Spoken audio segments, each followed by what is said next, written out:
Racist cops punch an elderly black woman at a grocery store. What happened next will shock you.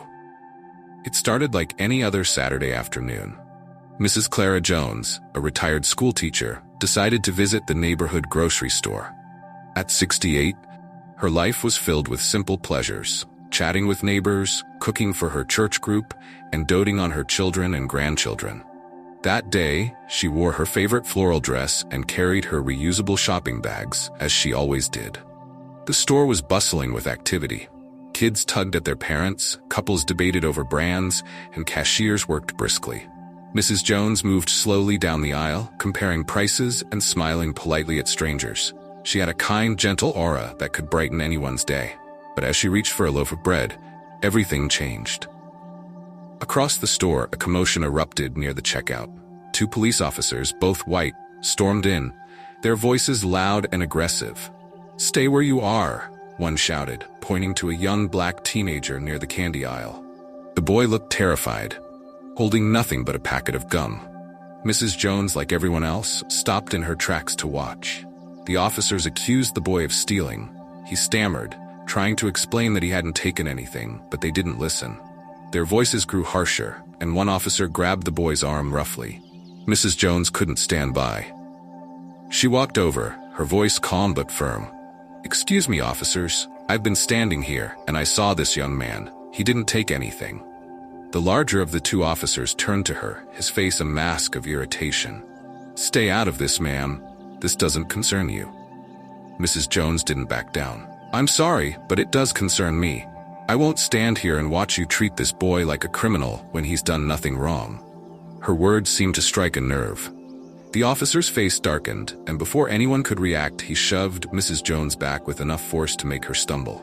Gasps echoed through the store. "Don't touch me," she said, her voice shaking but steady. But instead of apologizing, the officer stepped closer, his anger boiling over.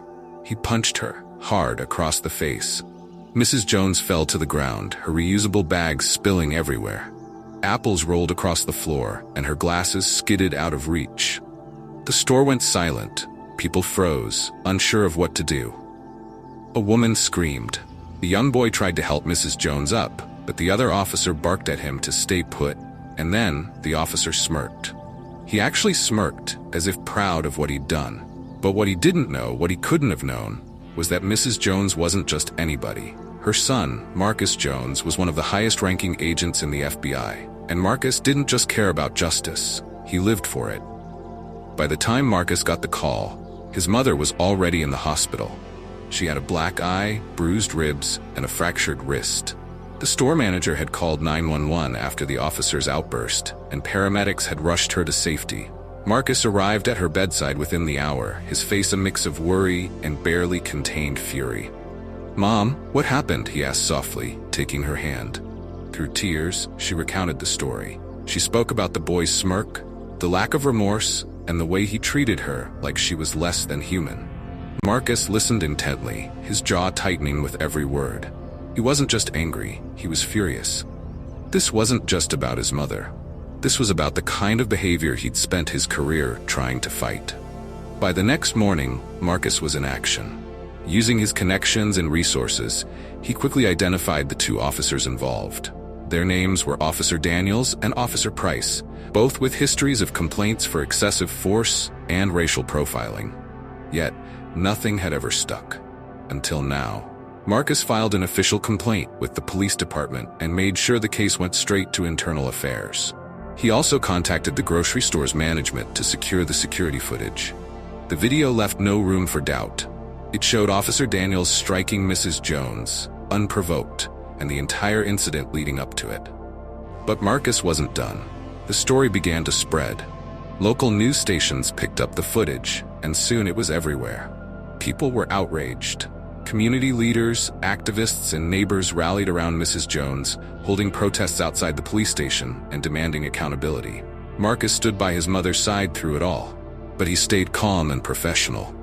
He wasn't just a son seeking justice. He was an FBI agent who knew exactly how to navigate the system. "Justice will be served," he told reporters. "No one, not even those in uniform, is above the law." It didn't take long for the fallout to begin. The police department placed both officers on administrative leave pending the investigation, but the evidence was overwhelming. Officer Daniels, the one who struck Mrs. Jones, was fired within days. For Mrs. Jones, it wasn't just about her injuries. It was about making sure this didn't happen to anyone else. Despite her pain, she spoke out at community meetings, urging for better training and accountability for law enforcement. "This isn't just about me," she said to a packed room of supporters. "This is about the way people like me, people who look like me, are treated every day. It has to stop." As for Marcus, he didn't stop with the firing. He worked closely with civil rights attorneys to ensure that Daniels faced criminal charges for his actions. The case became a symbol of what could happen when people refused to stay silent in the face of injustice.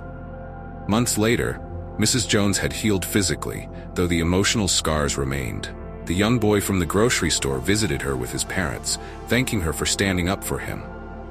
"You're brave," he said, his voice barely above a whisper. Mrs. Jones smiled, her eyes shining with kindness. "No, son, I just did what was right, and you'll do the same one day." In the end, the story wasn't just about a racist cop or an elderly woman who refused to be silenced. It was about the power of standing up, speaking out, and fighting back. And for Mrs. Jones, her quiet courage became a reminder to the world that justice isn't just a word. It's an action, and it starts with people like her. If you've watched this far, comment which country you're watching from, and leave a 100 in the comment section, because you are type of person that likes to finish what they